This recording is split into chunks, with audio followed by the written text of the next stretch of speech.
வணக்கம். டான் தமிழொலியின் காலை நேர பிரதான செய்தி அறிக்கை. செய்திகளுக்காக இணைந்திருக்கும் நான் கிருஷா. இனி ஒரு திருராசம். நாட்டிற்கு வருகை தந்துள்ள இந்திய பிரதமர் நரேந்திர மோடி இன்று அனுராதபுரத்திற்கு விஜயம் செய்ய உள்ளார். ஜனாதிபதியின் அழைப்பின் பேரில் உத்தியோகபூர்வ விஜயம் மேற்கொண்டு நாட்டிற்கு வருகை தந்துள்ள இந்திய பிரதமர் நரேந்திர மோடி இன்று அனுராதபுரம் ஸ்ரீ மகாபோதியை வழிபட உள்ளார். அதனைத் தொடர்ந்து இந்திய அரசாங்கத்தின் உதவியுடன் நிறுவப்பட்ட மகவ அனுராதபுரம் தொலைபேசி சமிச்சை அமைப்பை இந்திய பிரதமர் அதிகாரப்பூர்வமாக திறந்து வைக்க உள்ளார். புதுப்பிக்கப்பட்ட மகவ ஓமந்தை ரயில் பாதையும் திறக்கப்பட உள்ளது. இந்திய பிரதமர் மோடியின் அனுராதபுர விஜயத்தை முன்னிட்டு இன்று அனுராதபுரம் நகரில் விசேட போக்குவரத்து திட்டம் அமலில் உள்ளதாக போலீசார் தெரிவித்தனர்.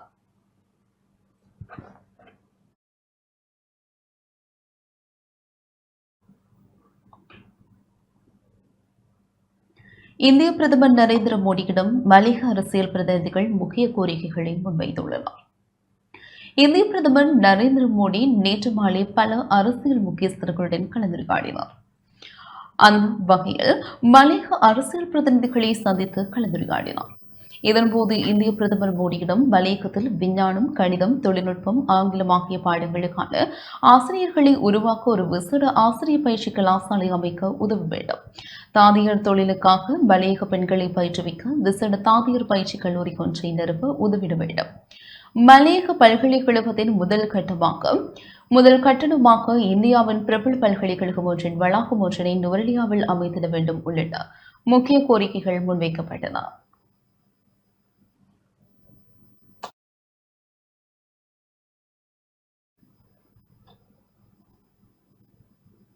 இந்திய பிரதமருக்கும் தமிழ் அரசியல் கட்சிகளின் தலைவர்களுக்கும் இடையில் சந்திப்பு இடம்பெற்றுள்ளது.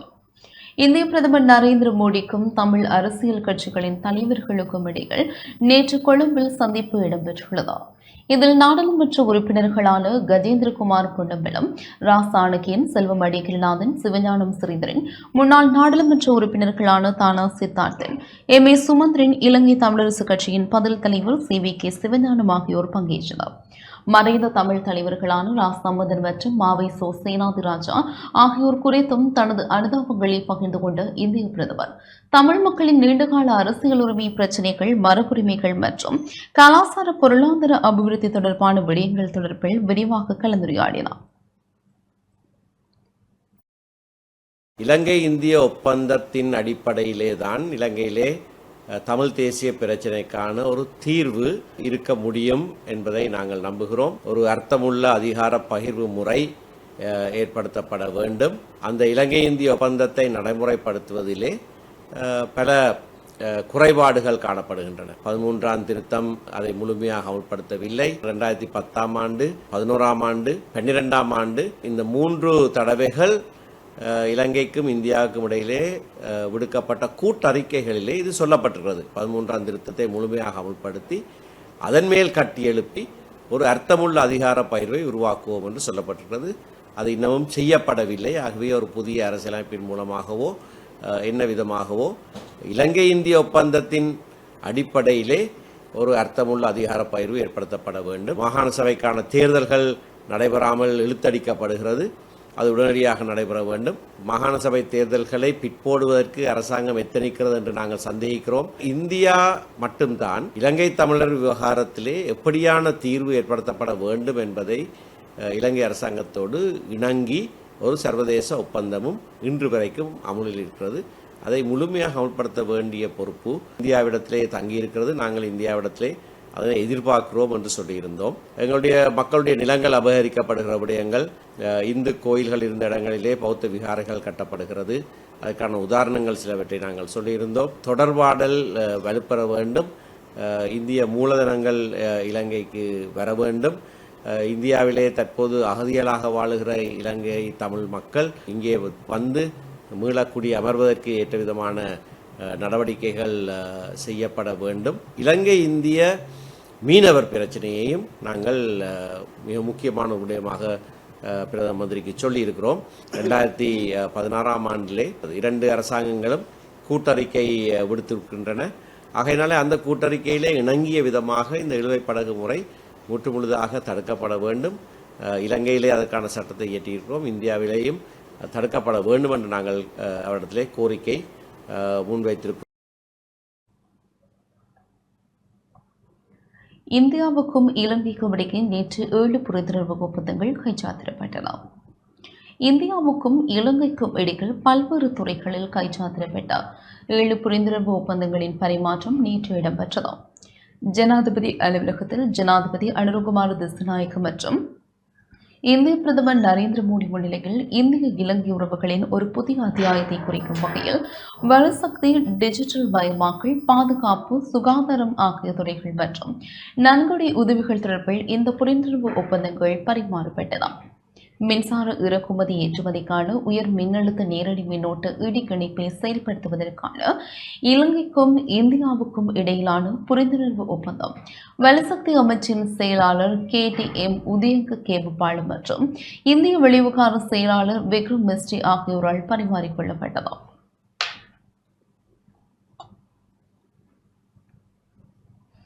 டிஜிட்டல் பரிமாற்றத்திற்காக மக்கள் மட்டத்தில் செயல்படுத்தப்படும் வெற்றிகரமான டிஜிட்டல் தீர்வுகளை பகிர்ந்து கொள்ளும் துறையிலான புரிந்துணர்வு ஒப்பந்தம் டிஜிட்டல் பொருளாதார அமைச்சின் செயலாளர் வருணஸ்ரீ தனபாலு மற்றும் இந்திய வெளியுறவு செயலாளர் விக்ரம் மிஸ்ரி ஆகியோரால் பரிமாறிக்கொள்ளப்பட்டது.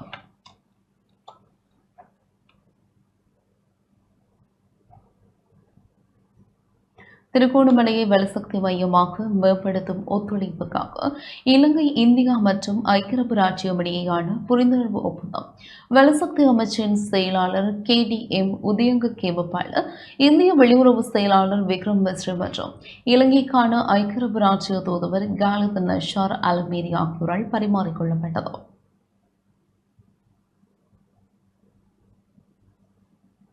பாதுகாப்பு ஒத்துழைப்பு தொடர்பான புரிந்துணர்வு ஒப்பந்தம் பாதுகாப்பு அமைச்சின் செயலாளர் HS சம்பத் துய்குந்தா மற்றும் இந்திய வெளியுறவு செயலாளர் விக்ரம் மிஸ்ரி ஆகியோரால் பரிமாறிக்கொள்ளப்பட்டது.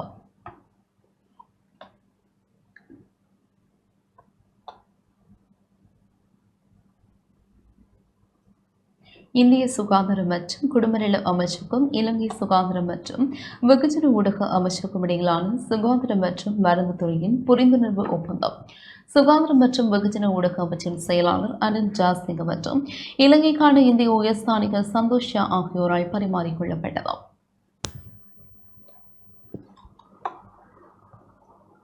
மருந்து விதிமுறைகள் ஒத்துழைப்புக்காக இந்திய சுகாதார மற்றும் குடும்பநல அமைச்சின் மருந்து விதிமுறைகள் ஆணைக்குழுவுக்கும் இலங்கையின் தேசிய ஔடதங்கள் ஒழுங்குபடுத்தும் அதிகார சபைக்கும் இடையிலான புரிந்துணர்வு ஒப்பந்தம் சுகாதார மற்றும் வெகுஜன ஊடக அமைச்சின் செயலாளர் அனில் ஜாசிங்க மற்றும் இந்திய உயர்ஸ்தானிகர் சந்தோஷ் ஆகியோரால் பரிமாறிக்கொள்ளப்பட்டது.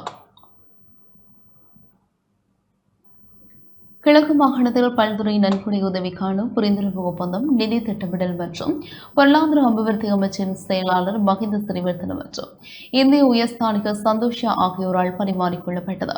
இந்த நிகழ்வில் இலங்கை அரசாங்கத்தை பிரதித்துவப்படுத்தி அமைச்சர்களும் பிரதி அமைச்சர்களும் பங்கேற்றதுடன் இந்தியாவை பிரதித்துவப்படுத்தி இந்திய வெளியுறவு அமைச்சர் S ஜெய்சங்கர், தேசிய பாதுகாப்பு ஆலோசகர் அஜித் தோவல் உள்ளிட்ட இந்திய தூதுக்குழுவினர் பங்கேற்றனர்.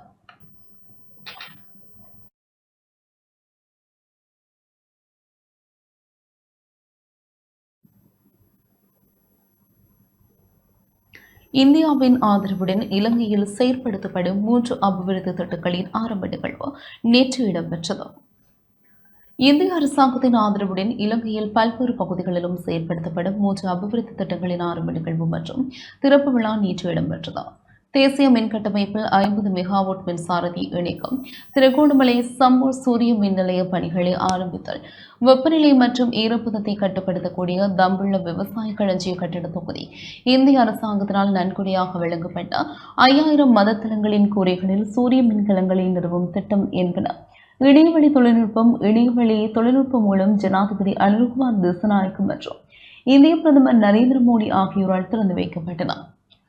சம்பூர் சூரிய மின் நிலைய திட்டம் 2 கட்டங்களாக திட்டமிடப்பட்டுள்ளதுடன் 2ஆம் கட்டத்தை 2027 தொடங்க திட்டமிடப்பட்டுள்ளது. இந்த திட்டத்திற்காக 500 ஏக்கர் பரப்பளவு நிலம் ஒதுக்கப்பட்டுள்ளதுடன் இதன் மூலம் 50 மெகாவாட் மின்சாரம் தேசிய மின்சார விநியோகத்தில் இணைக்கப்படும்.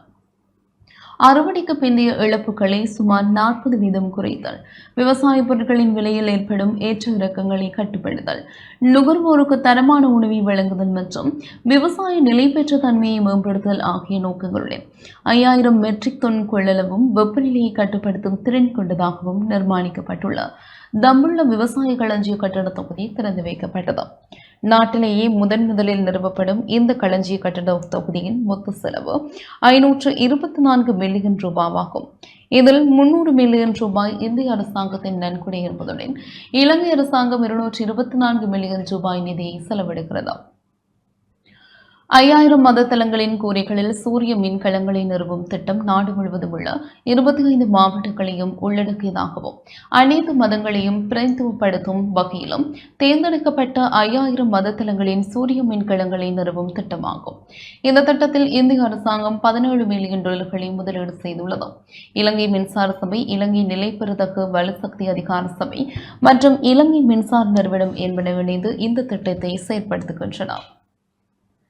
இதன் மூலம் பௌத்த, இந்து, முஸ்லிம், கத்தோலிக்க மற்றும் கிறிஸ்தவ வழிபாட்டு தலங்களின் கோரிக்கைகளில் 5 மர கொள்ளளவை கொண்ட 5000 சூரிய மின்கலங்கள் நிறுவப்படும்.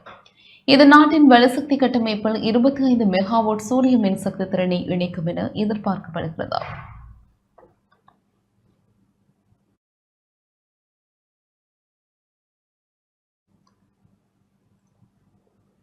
தமிழ் தேசிய மக்கள் முன்னணியின் யாழ்ப்பாணம் சாவகச்சேரி தொகுதி உள்ளூராட்சி வேட்பாளர்களின் அறிமுக நிகழ்வு நேற்று இடம்பெற்றது. தமிழ் தேசிய மக்கள் முன்னணியின் யாழ்ப்பாணம் சாவகச்சேரி தொகுதி உள்ளூராட்சி வேட்பாளர்களின் அறிமுக நிகழ்வு நேற்று மாலை சாவகச்சேரி கலை கலாசார மண்டபத்தில் இடம்பெற்றது. சாவகச்சேரி நகரசபை முன்னாள் உறுப்பினர் வீணா விஜேந்திரன் தலைமையில் இடம்பெற்ற நிகழ்வில் தமிழ் தேசிய மக்கள் முன்னணியின் பொதுச் செயலாளரும் முன்னாள் நாடாளுமன்ற உறுப்பினருமான செல்வராசா கஜேந்திரன், ஓய்வு நிலை அதிபர் காண அருந்தவபாலன், தமிழ் தேசிய மக்கள் முன்னணியின் முக்கியஸ்தர்கள் மற்றும் சாவகச்சேரி நகரசபை மற்றும் சாவகச்சேரி பிரதேச சபை வட்டாரங்களில் போட்டியிடுகின்ற வேட்பாளர்கள் பங்கேற்றனர்.